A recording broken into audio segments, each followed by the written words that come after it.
Hi, I'm Selena. I'm a homeschool mom of two. I have a first grader and a preschooler, and in this series, I'm talking all about the curriculums I use for my first grader. And today, we're talking about science.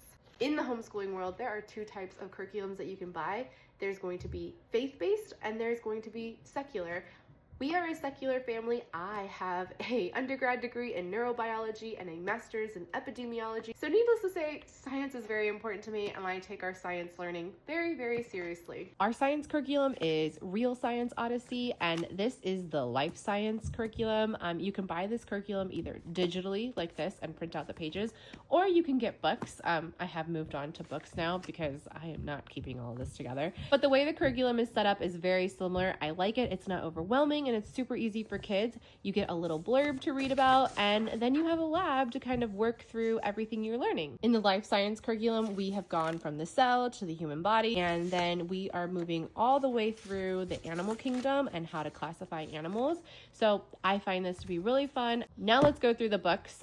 They recommend to do this in a year. You can do it however you want, but as you can see, it's for grades 1 through 4. So you can kind of pick and choose how you're teaching it and what you're doing and how much you're delving into this.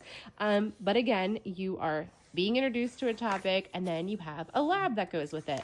I will say that for these curriculums, you do have to buy some things or do some kind of out-of-pocket experiments. Like once they wanted us to buy a fish, and I said, no, absolutely not. So we went to the aquarium instead. But I just find it to be really fun. I find it to not be super overwhelming, and I just find it to be really easy for us to understand and get through. And for me as a teacher, it's really easy to set up for him.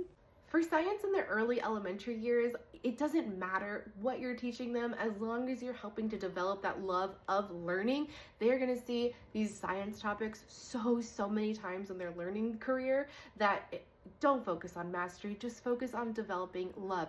Go to museums, go to the aquariums, go to the zoo, go and study all these different things, do hands-on learning. Science, social studies, art, things like that, you really can't go wrong. Just build that love first and then focus on the rest.